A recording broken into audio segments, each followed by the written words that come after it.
Now we can move into the main part of our evening. And this evening we are um, thrilled to present David Phelops as our presenter for this evening. David is a choir master and a long-standing Toastmaster. So in combining his knowledge of choirs and voice and control, along with what he's learned from Toastmasters in terms of communication and presentation skills, I'm sure we're going to be in for a fab evening. So without further ado, not holding back, please join me in welcoming our presenter of the workshop this evening, Mr. David Phelops. Over to you, David. Thank you very much, Mr. Toastmaster. Indeed, I am David Phelops. I am a choir master. For the last 12 years, I have been running choir and singing groups for adults affected by mental illness. We bring people together for social interaction, for building confidence, and all based around singing. My main pleasurable way of communicating is through song. I hope through song I've learnt from Toastmasters how to bring some of the expression into my singing, and I hope through singing I have learnt how to bring some of my expression into my speaking. Interestingly enough, in researching this tonight, this presentation tonight, I looked at my own speaking style and the way I use vocality and the way I use words. And it occurred to me that even after so long, I have become used to a pattern of speaking. I'm just going to stop this share for the moment so we can all see each other. You don't need to see the titles all the time. When I get on stage, I have a fixed position, usually center stage, and I use my head. I turn to face part of the audience and I turn to face another part of the audience, but I stay fairly central. Now, the way you speak and the way you use your body are all very connected.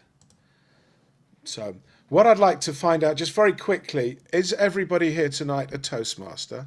Is everybody a member of a Toastmasters club? If we have a non-Toastmasters, if you could just give me a shout. No, everybody's a Toastmaster. So fellow Toastmasters, you will know that when you are evaluating or when you are being evaluated, somebody will always say to you the two words vocal variety. And somebody will say to you, you didn't speak loudly enough. And the next person might say to you, you spoke too loudly, you spoke too fast, you spoke too quietly, you spoke on one level, you spoke on too many levels. And what is really useful to know is the level at which you're speaking. You have your own realistic view of that. So tonight, what I intend to do is just take you through a few ideas about vocality. I won't call it vocal variety because that's the Toastmaster thing. It's more than just vocal variety. It's how to produce your vocals a little bit, just an introduction to that.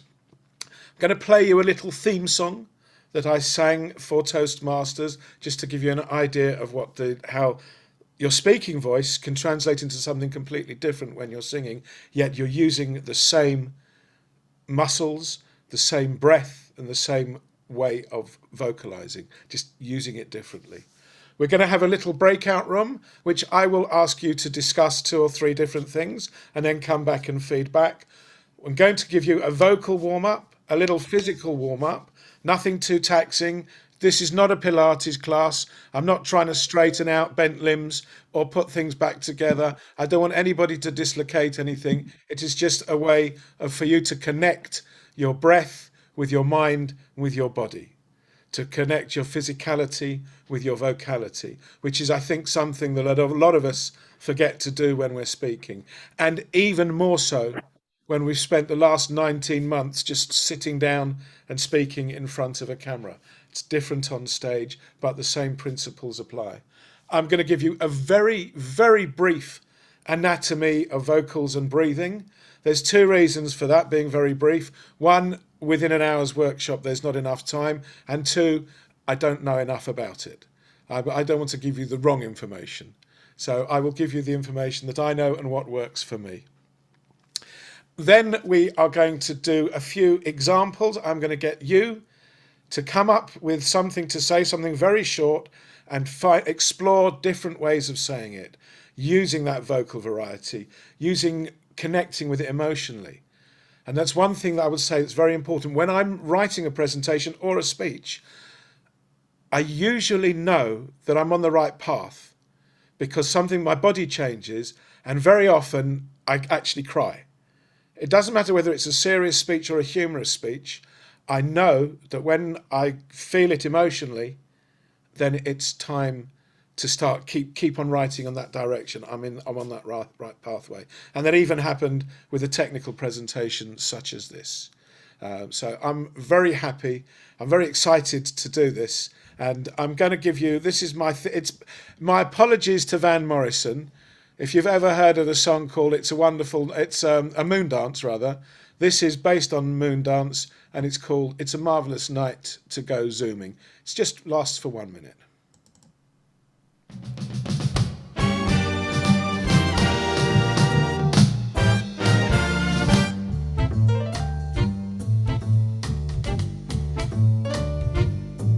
Well, it's a marvelous night to go zooming. It's a virtual palace of fun. You can feel that your life is resuming, and if you're late, well, you don't have to run. Sitting down in front of that screen now, will the speaker hold you in thrall? Well, then you hear everybody start talking. Well, the feeling is just mutual. And then you try to evaluate, but the internet's slow. So you sit there all frozen till your red light shows. Don't you love Zoom? Don't you love Zoom? Love Zoom? Don't you love Zoom? Don't you love Zoom?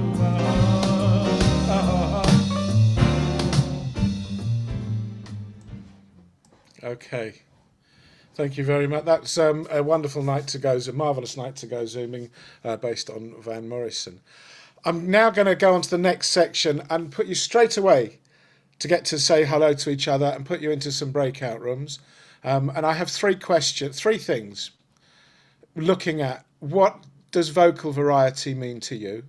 What are the elements? I've already alluded to some of them, and the importance of that vocal variety. And just as important, your own self-assessment of your strengths and weaknesses in your own voice.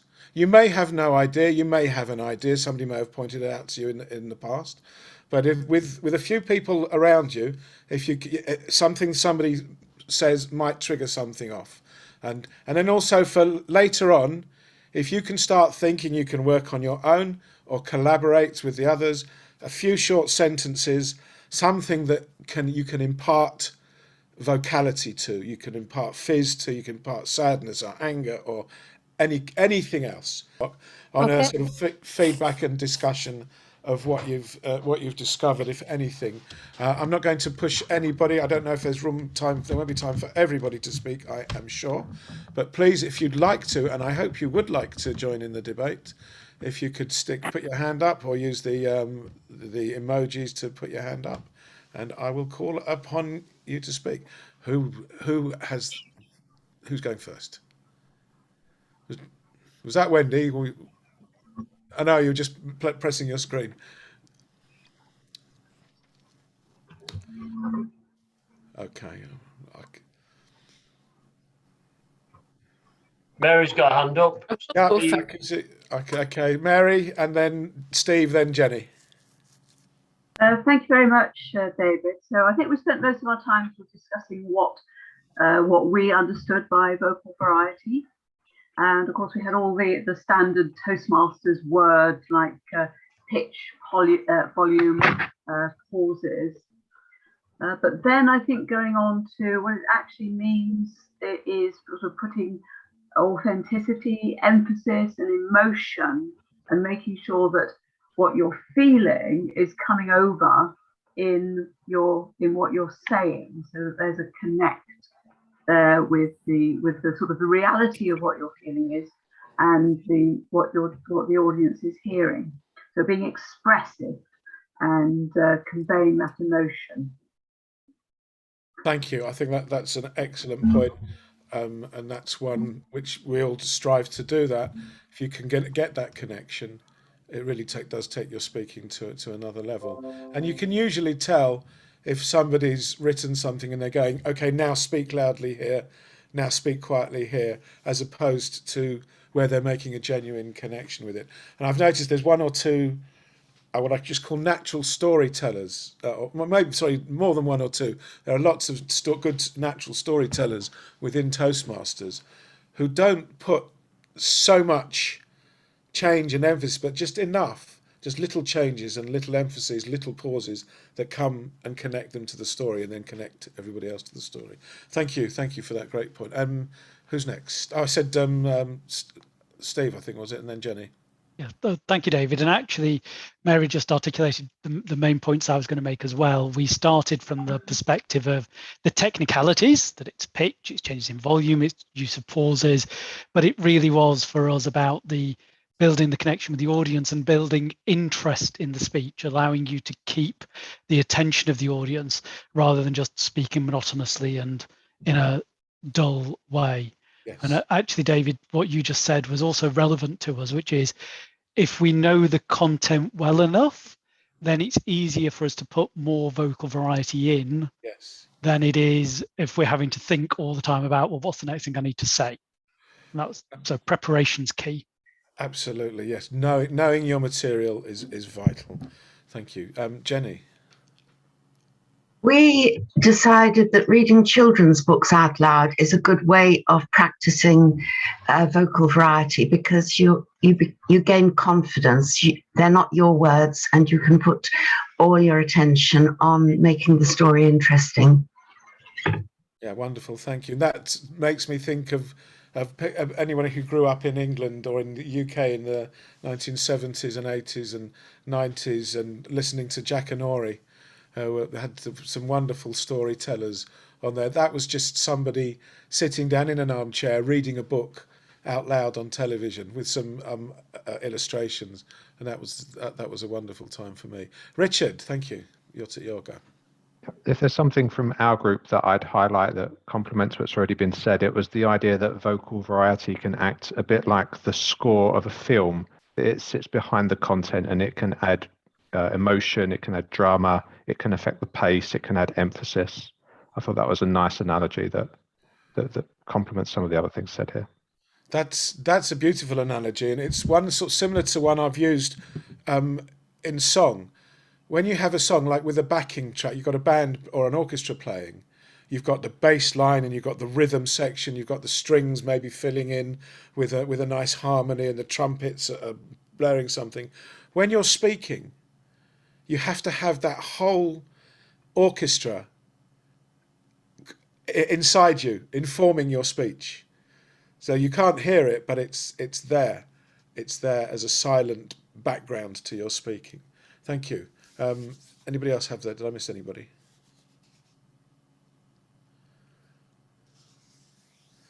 Okay, and did you have any chance to have a think about... Jill, thank you. Jill, you'd like to unmute, would be helpful. Would help your vocal variety. It's really what everyone said, but in our group is saying about how important it is to breathe like you do in singing from your diaphragm. That you sort of you lose it if you're doing a lot of speaking and you're not speaking from the diaphragm.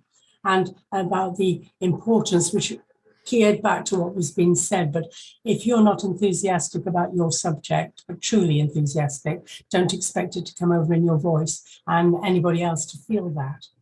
Absolutely, thank you. So those, you have an intimate connection and an important connection between your voice, your mind, your spirit, and your body. How many? Which I mean, it's coming on to the next thing, which we're going to be talking about.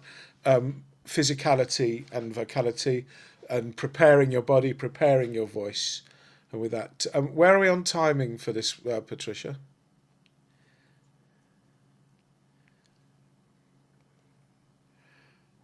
Sorry, David, you're on 6. You're just coming up to 6 minutes. Okay, so that's fine. Yeah. If everybody's happy with what has been shared about, I think we've covered most of the important points.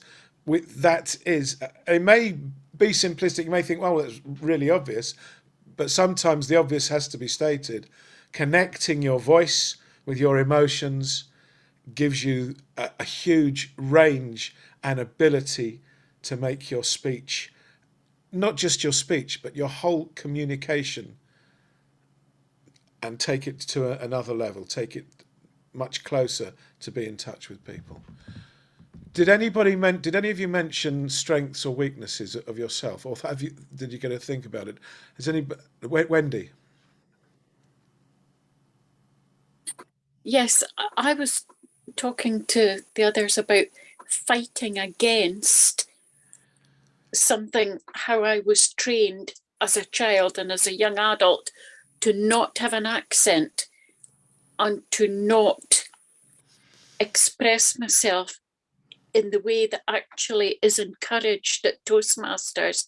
And I had a job where vocal variety was not the thing. I had to read shorthand papers, and you had to read in a reasonably monotonous way because of the syllabic count per 15 seconds.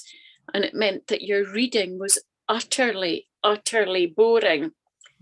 And to not make a conscious effort after doing that for several hours to take that home and have that in you.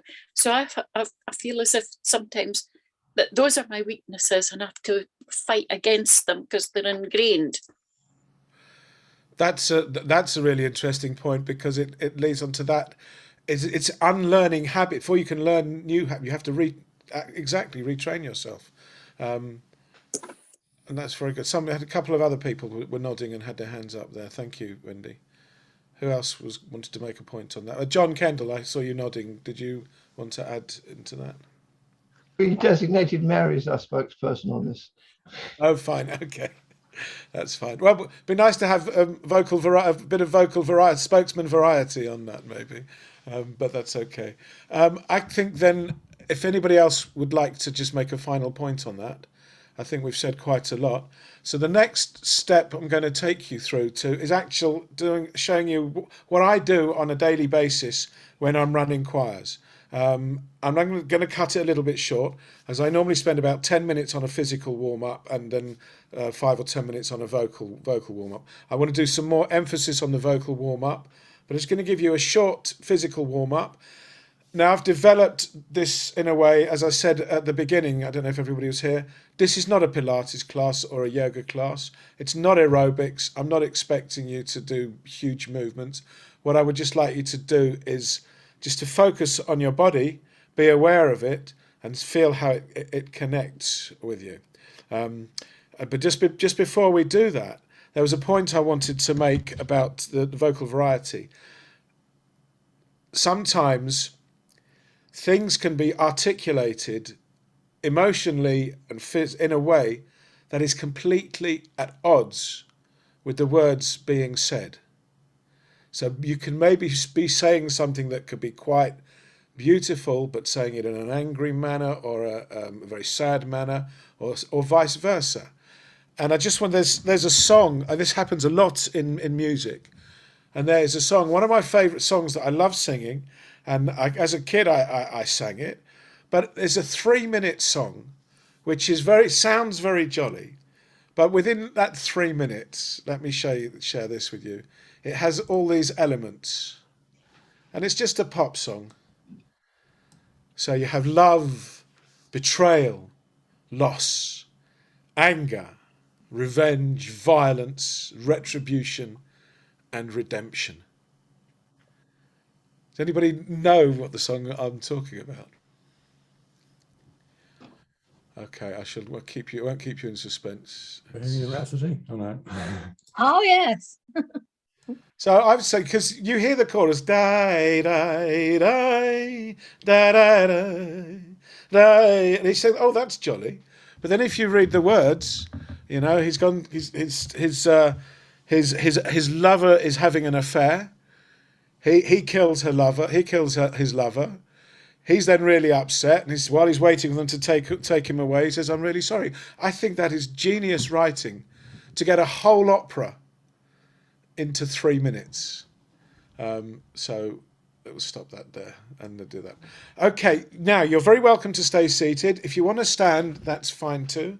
All I start doing, let's just very quickly, if you just follow what I do.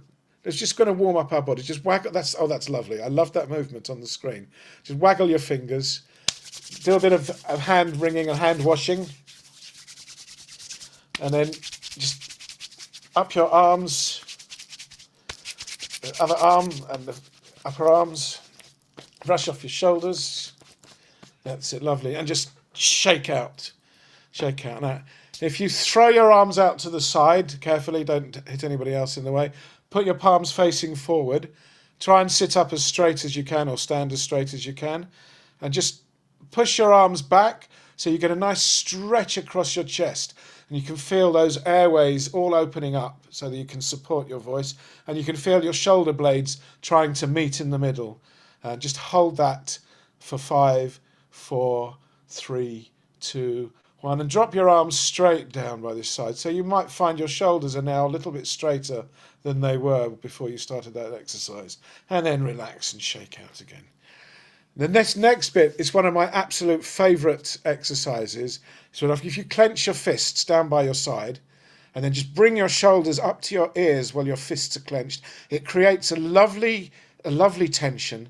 And then what I do, we want to just take a deep breath in and try and breathe into your belly as much as you can.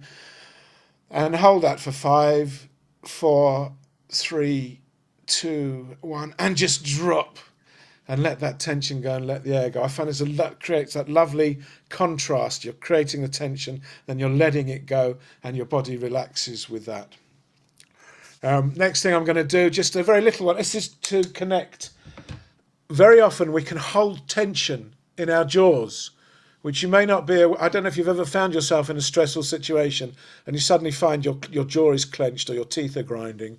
So this is something we'll do just to get the blood flowing around the head and unclench the jaw. So if I just start off, either just tap or rub the back of your head very gently, just to start getting that feeling in there.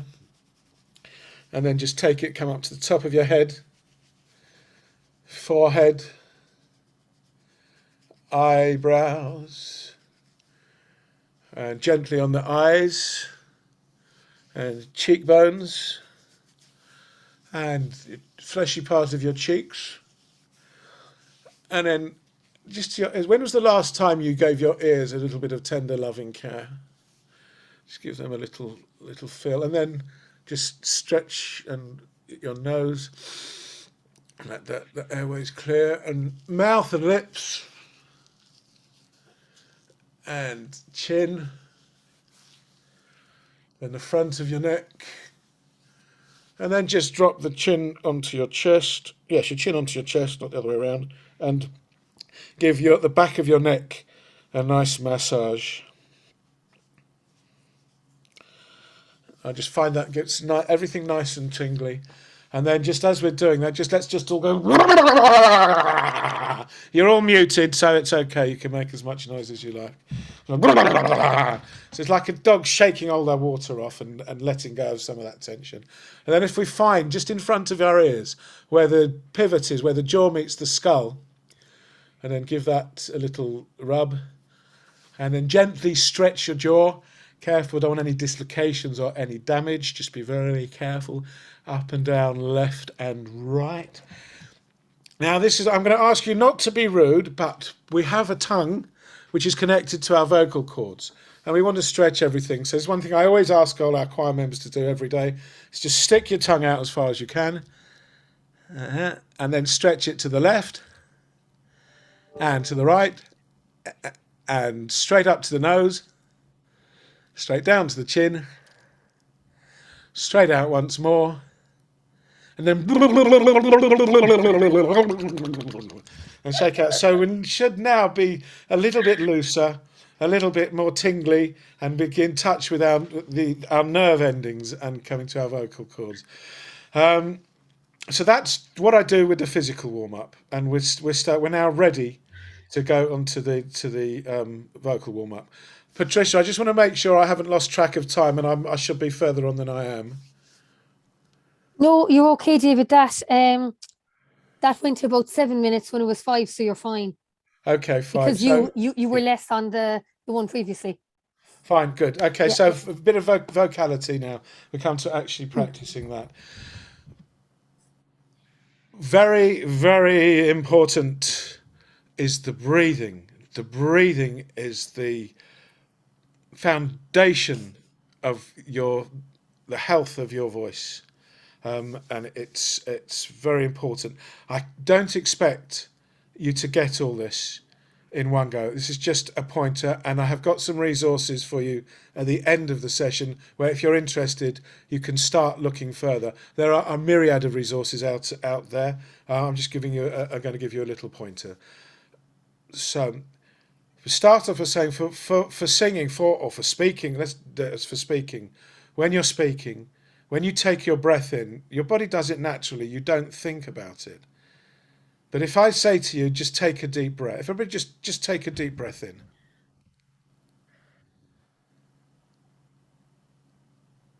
Okay, that all looks pretty good. You all know how to breathe. You all know how to breathe. My work here is, I'm just going to get a cup of tea. I'll leave you to breathe for a few minutes. No, so, okay. Shoulders have to be relaxed. Your chest has to be relaxed. All the work is done by the lower abdominal muscles. Now, down in the lower abdominals, you've got the diaphragm and the other muscles in the lower diaphragm, in the lower abdomen. And when you breathe for singing and even for speaking, you're setting up almost like a conflict. You're pushing, you're pulling in, and you're pushing. So you breathe deep down into your bottom of your lungs, and if you're doing it right, when you take a breath in, what it might be an idea, if you just put your hands on your belly, and just take a breath in, just natural, just let yourself breathe in, you should find that your tummy is expanding. And then when you let go of the breath, your tummy should contract. So breathe in, expand, and breathe out, contract. And your shoulders stay relaxed, your chest stays relaxed. They will move because the very act of the stomach, the belly expanding will push everything up, but you're not doing the work there. You don't want to be going. If you find yourself doing that when you're breathing in, you know you're creating tension, so you need to let it go. So just take a breath in and let it go. Now, if you put your hands round the back and the lower rib cage to feel your ribs. So again, when you take a breath in, you should feel your rib cage expanding at the bottom. So if you imagine you're wearing a barrel. So when you take a breath in, the whole barrel expands, and then you use your muscles down there to control the breath that's coming out.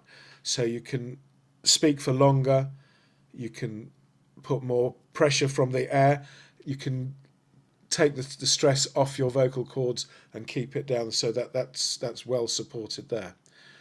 Can I just ask, does anybody have any questions or anything on what I've said so far? Does it all make sense? Okay, fine, thank you. So let's just do this. Let's just hands on bellies.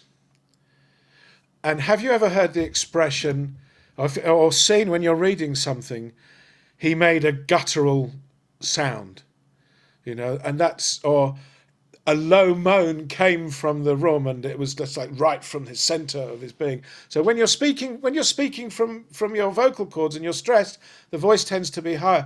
When you're speaking down from your gut, you've got that visceral.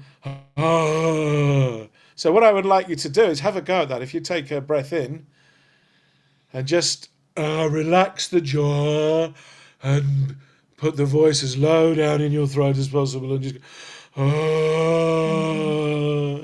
So you're taking a breath and you feel your tummy expanding as you're breathing out with that ah sound.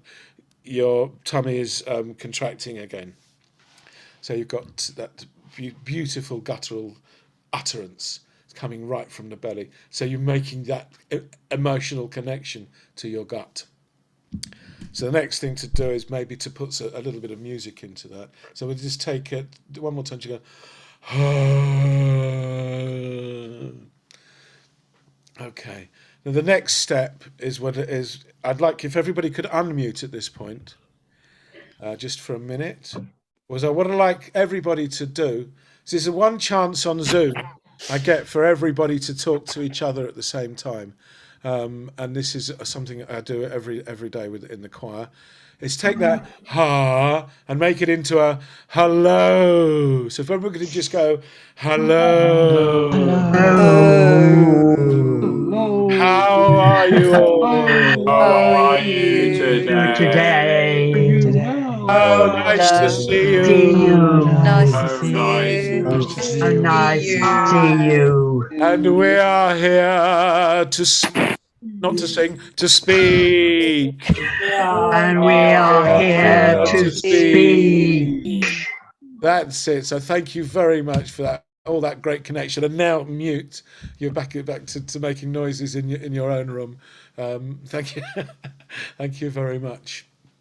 But I'm serious. Let's see if we can put some musicality, a little bit of music behind that. So we've got that. Now I want to just see if we can get a musical note behind that. So if we just, whatever pitch is easier for you, just take a breath in. Remember to breathe deep into your belly, and we just want to go ha or ha.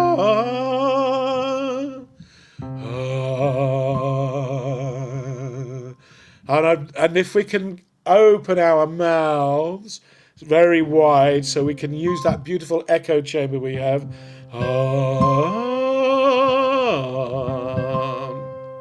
That's it. It looks like it sounds beautiful. Okay, and then we'll just do ha ha ha ha ha. So that's saying, before we do it, that's saying 3 separate ha's. So, and with a breath in between. So it's breathe, ha, breathe, ha, breathe, ha. So it's 1, 2, 3, ha, ha, ha. And then we come back, ha, ha. And we'll take it a little bit further. The next one will be ha, ha, ha, ha, ha, ha, ha, ha. All on one breath. So we go ha, ha, ha, ha, ha, ha, ha, ha. Okay.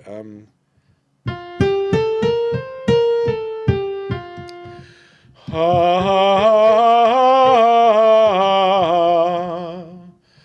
ha.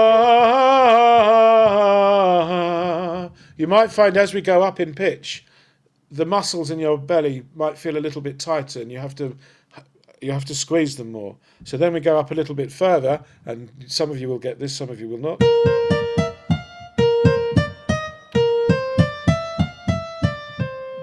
That's not right. Using my scales enough. Yeah, ha, ha, ha, ha.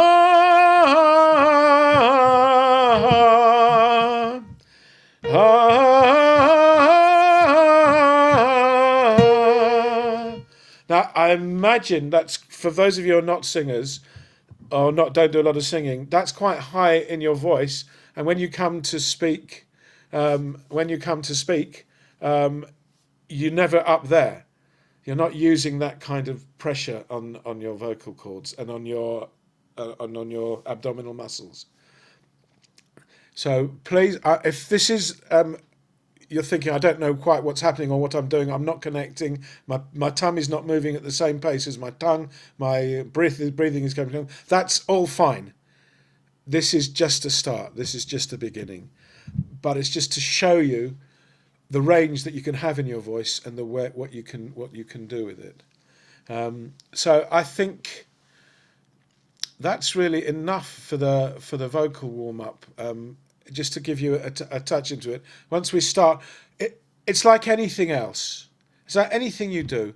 It's easy unless you want to do it well. It takes time and preparation. I've done over the year. I mean, I started having singing lessons 30 years ago, and that breathe, all different kinds of breathing exercises I do. Things like going.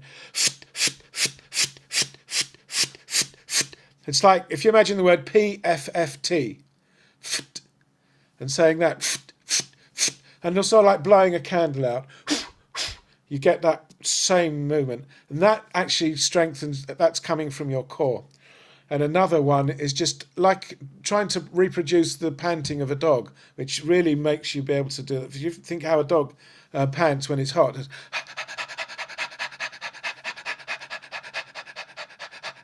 Now that took me a long time to actually get and to actually be able to do, just doing it very slowly and getting the muscles in the right place. So it's all like anything else we do. It's like a question, do it slowly, get the movement right, then you can build up your speed. So if you just try and think, I've got to get the speed, I've got to get the speed, you might not find what you're actually doing with that. Okay, and just very quickly, on the anatomy of the vocals, I'm just going to show you this. And I just realised when I set this slide up that I had a beautiful picture, but the background was a little bit dark, so the contrast on the wording is on the picture on the left is a little bit dark. But don't worry about that too much. Look at the one on the right. All those elements, your nose, your tongue, your teeth, the soft and hard palate, the back of the tongue, and your vocal cords, they all go into producing sounds. So when I'm having singing lessons, my teacher will say to me, like, you need to lift up the top palate, you need to get the sinus passage, the air going through the sinus, or you need to direct your voice this way or that way. And it's all a lot. So I don't want you to worry about any of that. There's plenty of more material if you need to, but for the speaking we're doing, you don't necessarily need that. But just to let you know that the complexity of what goes into vocality and speaking and singing. So that was it. I put in my notes here just a few words and show the diagram and then stop, which is what I'm doing. Okay, so I have an example for you. The next thing will be if anybody would like to have a go, if anybody's prepared something to speak, or while other people are doing it, if you can prep just a short sentence. I have got this one. I'll put this one on the screen. I'll put this one on the screen and share it with you. Yeah, where is it? Here, we'll do this one. And where are you? You're here. It's the one highlighted in yellow.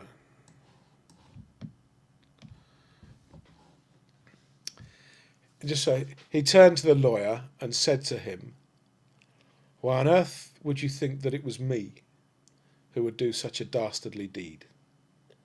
Now you can get quite a lot of emphasis in it with speaking quietly. You can get very different emphasis in speaking indifferently. So he turned to the lawyer and said to him, why on earth would you think that it was me who would do this dastardly deed? Or why on earth would you think that this was me who would do this dastardly deed? Why on earth would you think that it was me who would do this dastardly deed? Why? So you could get all that into that. So there's lots of different ways of doing that. I know I've got a couple of volunteers already. I know John Kendall wanted to do one. Who else? Has anybody else prepared one? Wendy, wonderful. Okay, Wendy, would you like to go? You look ready. I'm not sure if this is exactly right, but I'll do it. David, would you like another beer? David, would you like another beer? Would you like another beer? Yes, exactly that. Thank you. Nice simple sentence with very different emphases. Yes. One of them made me feel good about it. One of them made me feel bad about it. And one of them was, I'm not sure about it. So yes, that's exactly. So come on, the floor is yours, good people of Cornerstone Communicators and our guests. You can use mine. You can have a go at the one I did, or you can do what your own. John Kendall, would you like to have a go? Thank you. I prepared a sentence not knowing what it was going to be used for. The sentence was well known to typists. The quick brown fox jumps over the lazy dog.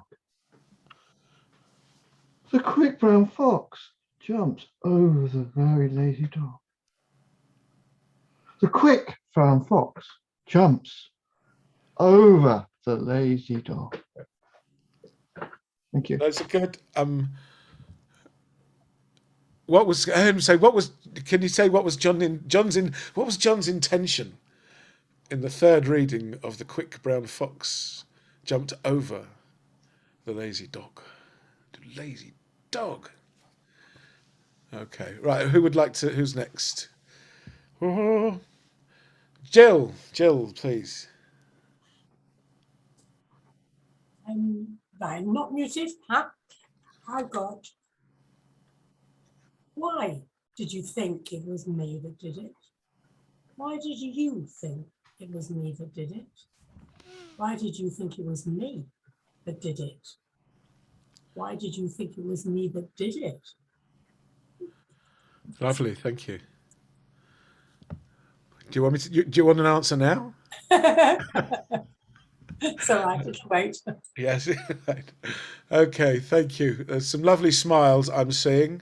Can we turn those smiles into sentences? I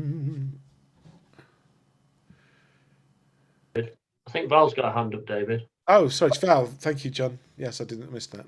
You can't see it because my background's so light. This is a very short sentence, and it reminded me of it when it was shared just now. Jenny is my friend. Jenny is my friend. Jenny is my friend. Jenny is my friend. Okay, thank you. Okay, having done those, and I would like some more. So keep thinking. Do you know something? Have you ever? There's a radio program on BBC Radio 4 called "I'm Sorry, I Haven't a Clue," and it's been going for about 50 years.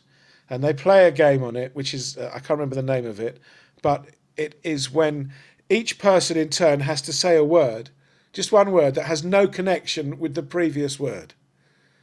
And you'd think it's just saying a word. But if somebody says to you, think of a word, suddenly your 20,000 word vocabulary completely disappears and you can't think of a word to say. I'm assuming it's going to be a bit like that for you with these sentences. I'm an educated person, but I can't string a sentence together because you are all experienced Toastmasters and you are all come to Toastmasters to participate and have a go. And where are your sentences? It's not a life sentence, just a short sentence. Anyway, so I will say that. One thing that I will say about all the things that we've done and all those sentences, we've just taken the words and we've emphasized a different word each time.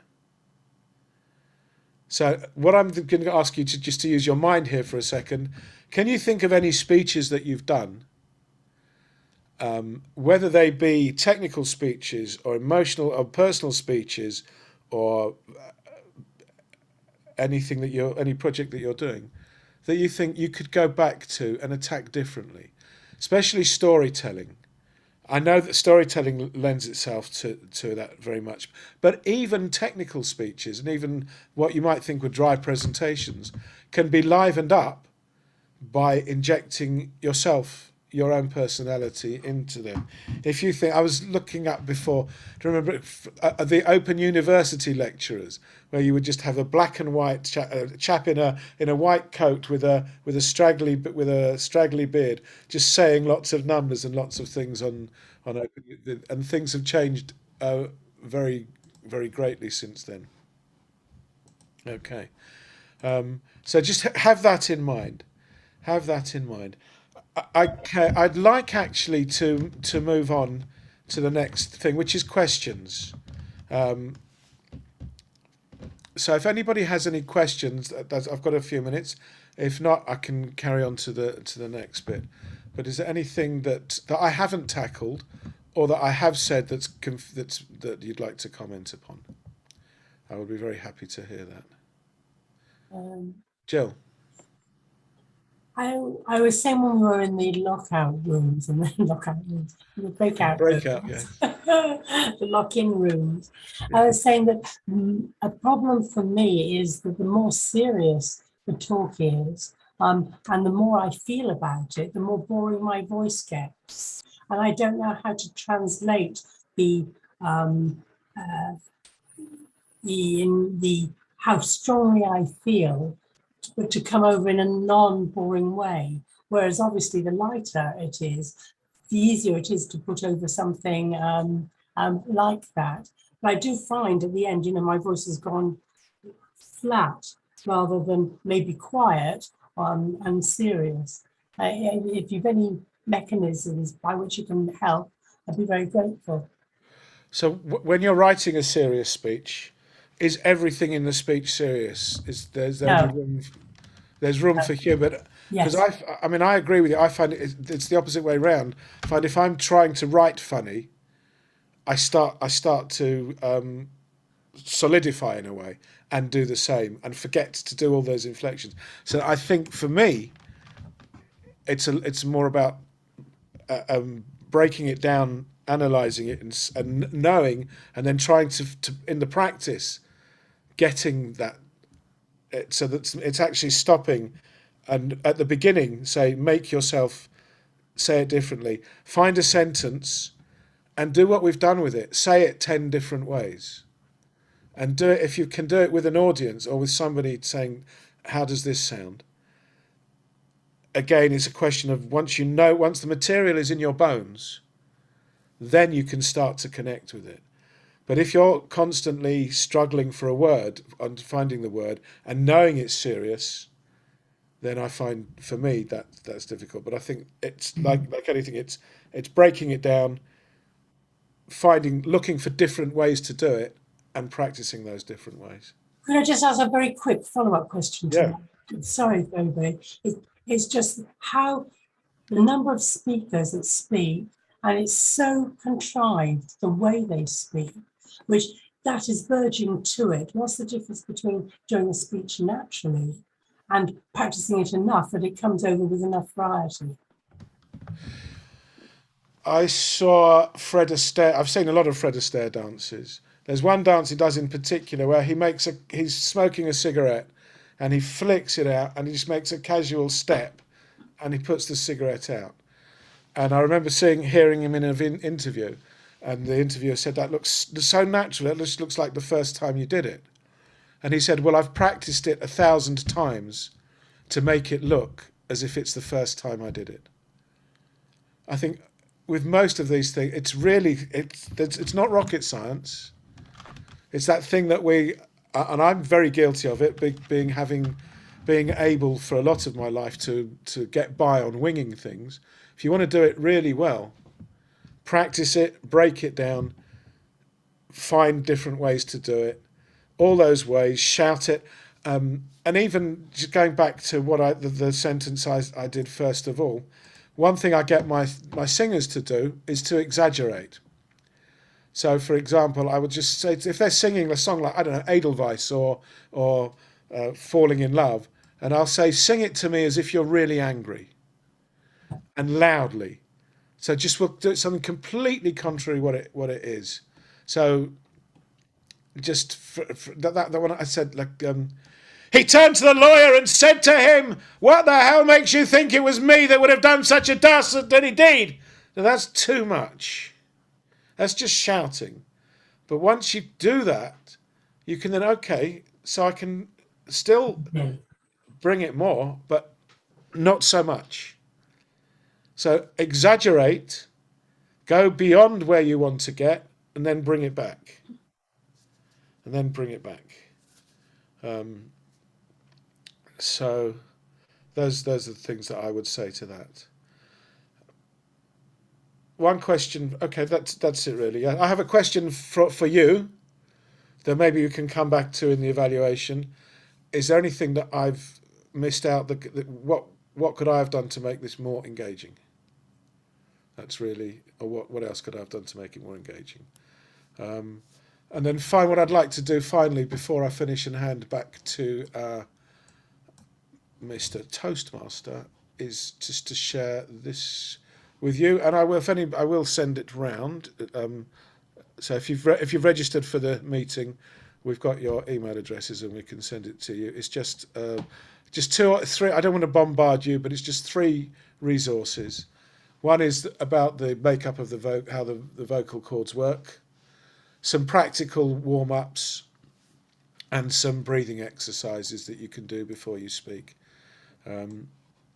One of the things that I didn't mention is that when I alluded to it and I'm talking about tension in the jaw, is that very often just before you're going on, you feel that adrenaline coursing through your veins and your breath, and you can feel that your breath is starting to get shallow and fast. So there's some nice breathing exercises that you can do before you go on to speak that will help you to alleviate that and help you to speak. So, ladies and gentlemen, fellow Toastmasters, this has been my presentation on how to Va Va Voom your vocality. Mr. Toastmaster.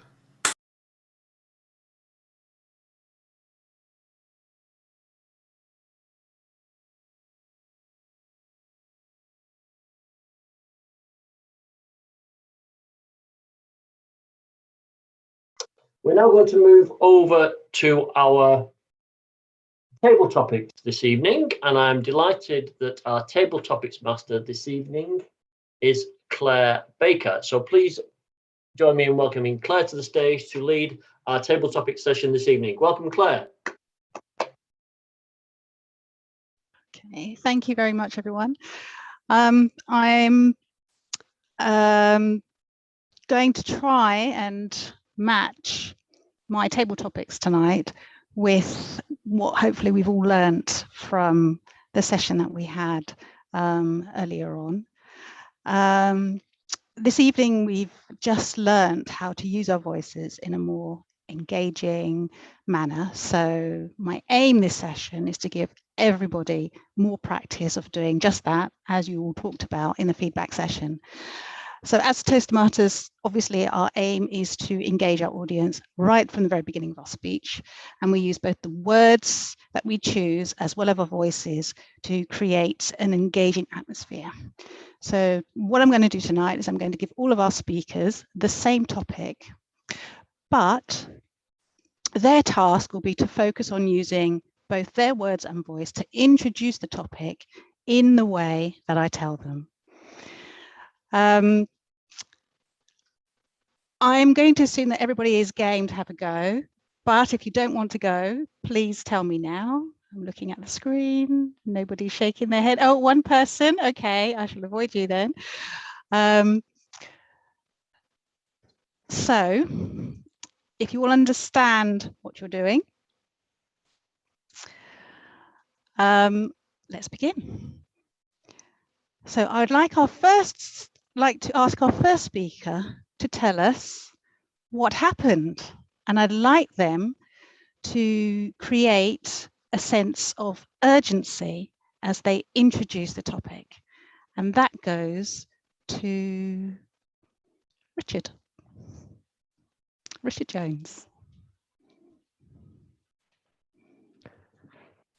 We had a workshop. It was there to help us improve our vocal variety. We needed to pay attention. We needed to bring those elements into our minds and then put them into practice, because we had a breakout room, because we had to speak in front of everyone, because we needed to improve our vocal variety as quickly as we possibly could.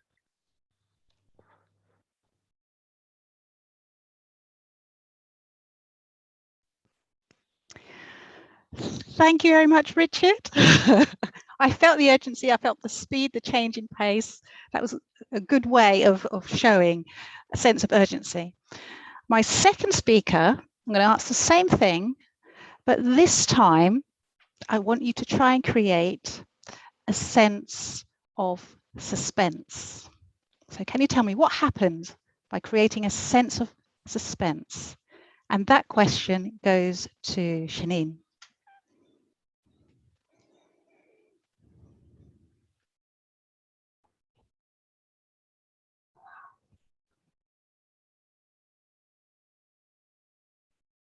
If you want to know what happens in the workshop, you have to be there.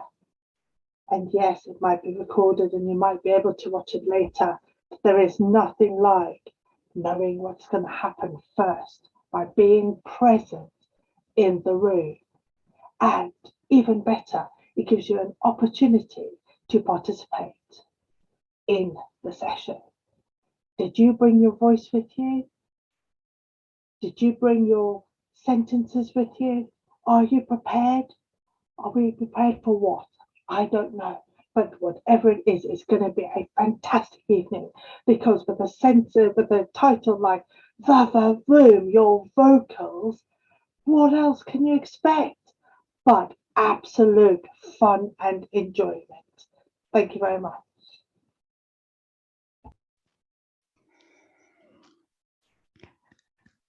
Thank you, Shanine. Beautiful use of questions there to create some suspense. My next question is, again, I would like you to answer the same question, but this time I'd like you to introduce the topic with a sense of humour, a sense of humour.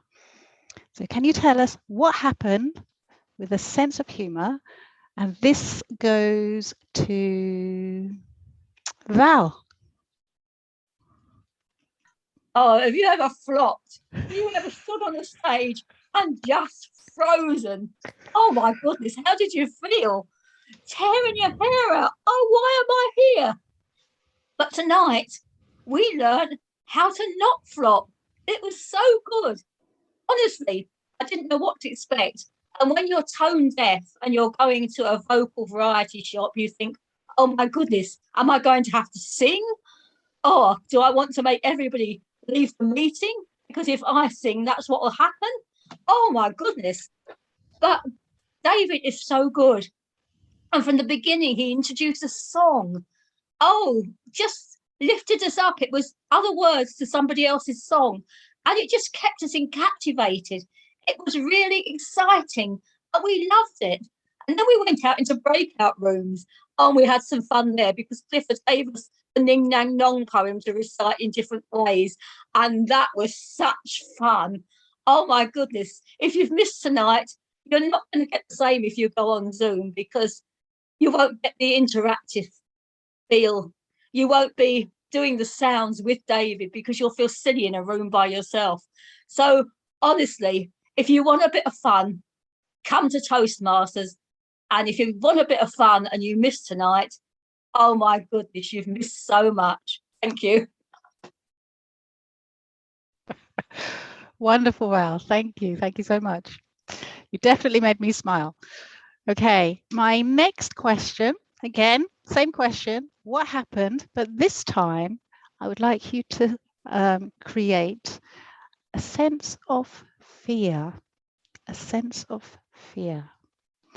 So, to tell us what happened with a sense of fear, Jenny.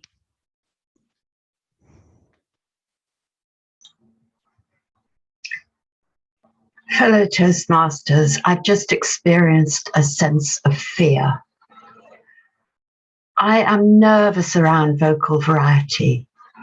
And when David said we were going to go into breakout rooms to talk about our vocal variety and our voices, I froze. Yes, I froze. I was so full of fear. I was hesitant to talk about my vocal variety and what I think of my voice, but I made myself do it. And I got the impression that other people were somewhat fearful. But as the time went on, we relaxed a bit, and David made us feel very much at home. He gave us some body exercises. Well, I wasn't afraid of those. I'm quite happy screwing my face up and being fearful. And some vocal exercises, which were harder. La la la la la la la la la. You're very privileged to hear me sing, if you can call that singing. And then we had lots of useful tips. I loved how practical it was.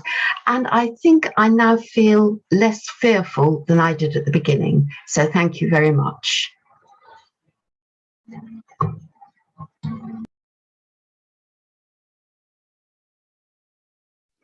Thank you very much, Jenny. And I just like the way you moved over from fear into and take us into a more positive space.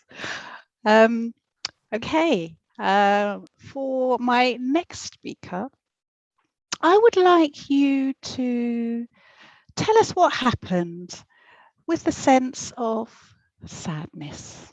A sense of sadness, please. And that is to go to Jill.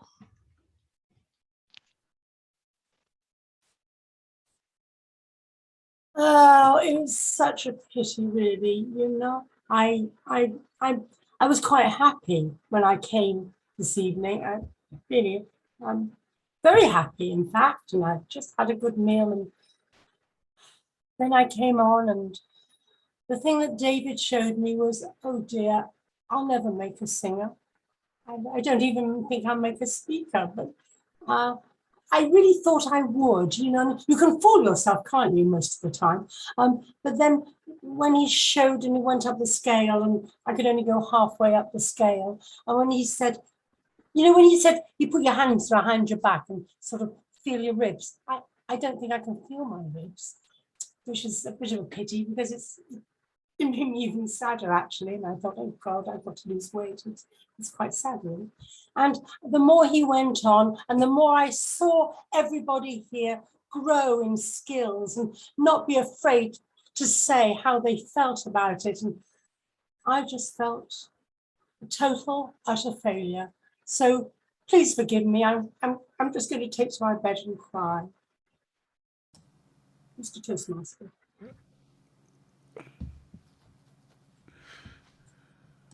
Thank you very much, Jill. I'm not sure whether I'm happy or sad that I asked you that question.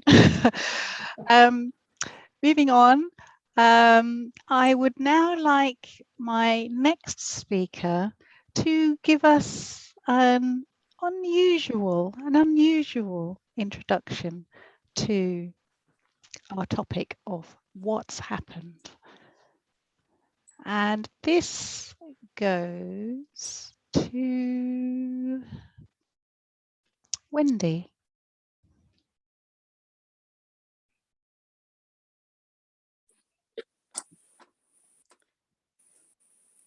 Well, it was a very strange evening because I hadn't received the agenda. So everything that happened was going to be a surprise to me. I would have never, ever thought that singing was part of speaking. But in fact, obviously it is. And I would have never thought that I ought to have turned up in my jogging bottoms with one of my husband's old scruffy t-shirts on for the exercises. Nobody told me that there would have been a better dress code. And then the diagrams of the body parts.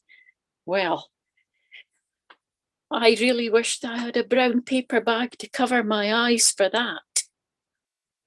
And if I went away and told people that we had actually been doing massage en masse in front of other people, I think they would have said, "What kind of club is that?" Yes, it's been another odd evening, not the first in my life.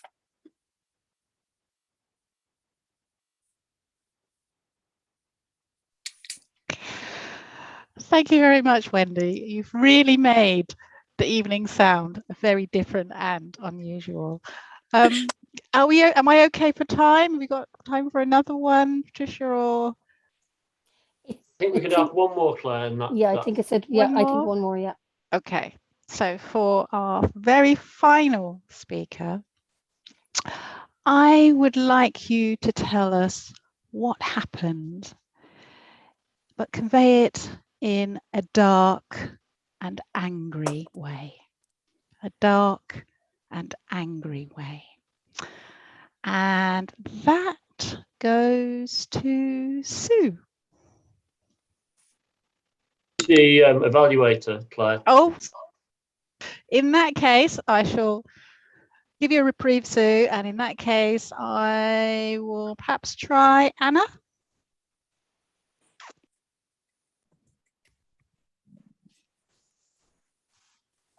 It wasn't what I expected.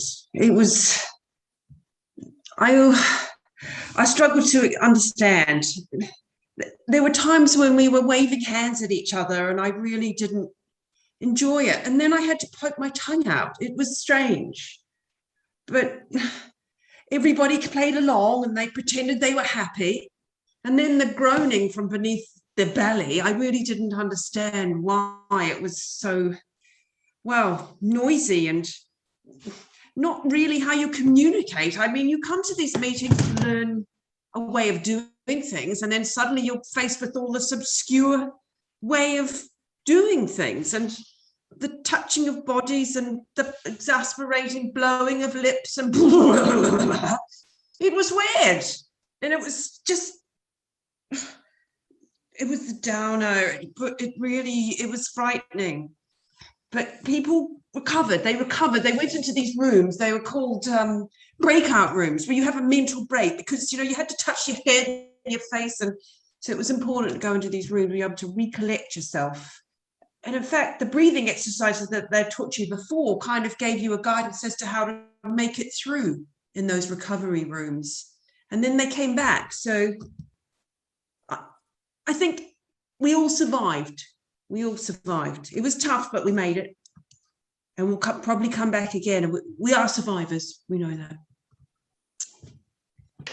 On that final note, we are all survivors. Thank you to all our speakers. And I'd now like to hand back to our Toastmaster for the evening.